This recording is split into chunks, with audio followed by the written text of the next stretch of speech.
Hello everyone, my name is Raphiat and you're welcome to my YouTube channel.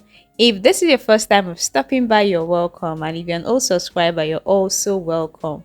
In today's video, I'm going to be showing you how to make the classic sweet Nigerian buns in easy steps. If you're a Nigerian or you love Nigerian snacks, then this video is definitely for you. This recipe is very easy to recreate and you need just few ingredients for this. So these are the ingredients I'm going to be using for today's recipe, and you can find the details of the measurements in the box below. So I'm going to be starting off with some all-purpose flour, and I'm going to be using 4 cups of flour for this. And in addition to that, I have some sugar, which is going to sweeten the buns for us, and of course 2 eggs. The eggs are at room temperature. And I also have some salt and some baking powder.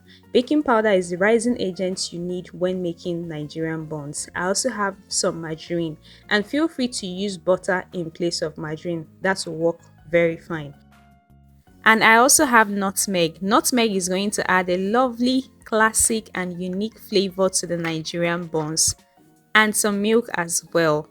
The milk, I'm going to be using powdered milk, but you can use liquid milk. In fact, liquid milk is the ideal ingredient you need for this, and because of that, I'm going to be diluting the powdered milk. It's half cup of milk, and I'm going to be diluting it with 1 cup of water, making everything come to about 1 cup of liquid milk. All the details regarding the ingredients and everything like that will be in the box below. So if you're using already liquid milk, just use 1 cup of milk. You're going to get the desired result. An important tip: since Nigerian buns does not require so much mixing, I prefer adding the sugar into the milk so that it dissolves faster. I'm going to be adding the 2 eggs at this point, and I'm going to stir vigorously or whisk the mixture. The reason you want to do this is to blend all the ingredients together, especially the sugar. The sugar requires enough time to dissolve so that like I said earlier, Nigerian buns does not require so much mixing. So do dissolve the sugar in the liquid ingredients first. This is optional, but I recommend it.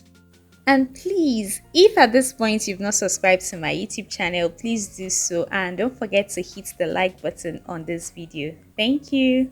And now back to our dry ingredients. I'm going to be adding some baking powder, some salt, and I'm going to mix this thoroughly to make sure that the dry ingredients are well mixed.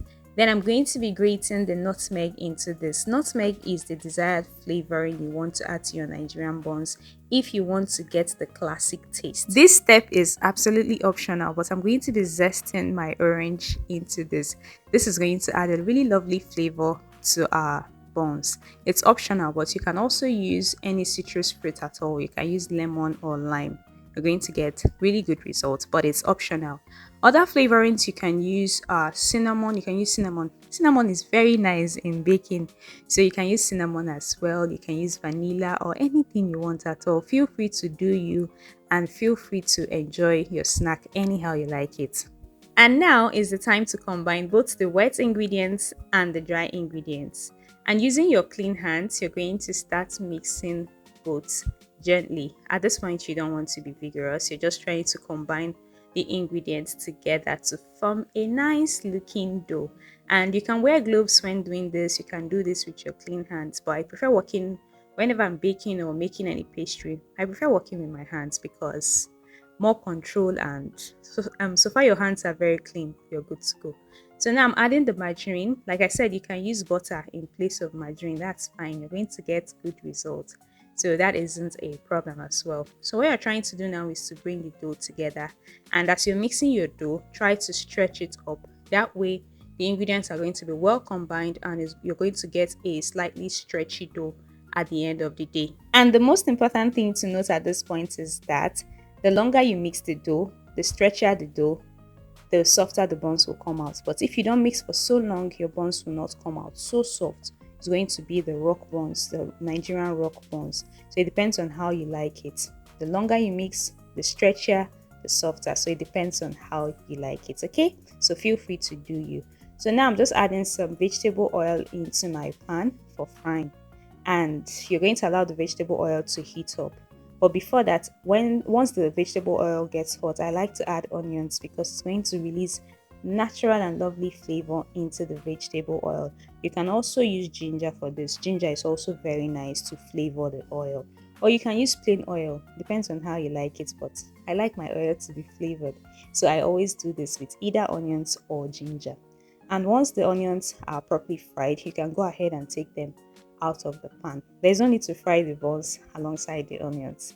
Okay, and please make sure the oil is not too hot. Very important. If the oil is too hot, you're going to be left with buns that are fried on the outside and the inside will be totally raw. So please make sure the oil is not too hot. And you can use any method to scoop the batter. You can either use the tip of your fingers or you use your thumb and your index finger, between your thumb and index finger. You can use that method as well, which is what I'm doing here. And the previous method, I used the tip of my fingers. Or you can use a batter dispenser. The good thing about Nigerian buns is that they don't have to be perfectly round. They don't have to be, perfect. So just do it how you can do it or how you know how to do it. So I'm going to allow the buns to fry for a few minutes on medium heat. Please make sure you're not using high heat and make sure you're not using low heat as well. Just keep it moderate, keep it at the middle, moderate heat, medium heat. You're going to get perfectly fried buns. Otherwise, you're going to be left with buns that are not perfectly fried. So these ones were well fried and it took about 8 minutes to fry. So be patient when you fry your buns so that at the end of the day, you're going to be left with well fried buns. So after frying, I'm going to take out the buns from the hot oil and repeat the process until all the dough for the buns gets exhausted. It's very easy to make, and the quantity of ingredients I used, you're going to get about 35 to 40 pieces, and this depends on the size you decide to mold the buns. I did medium size. I think we can call this one medium size. And that's it. It's very easy to make and you can enjoy your buns with any drink of your choice. It's so yummy. At the end of the day, the classic Nigerian buns, they are always firm on the outside and tender, soft on the inside. I hope you're going to try this recipe. Thank you for coming this far, and don't forget to go through my channel for more amazing videos, and please hit the subscribe button. Bye, and I'm going to see you in my next one.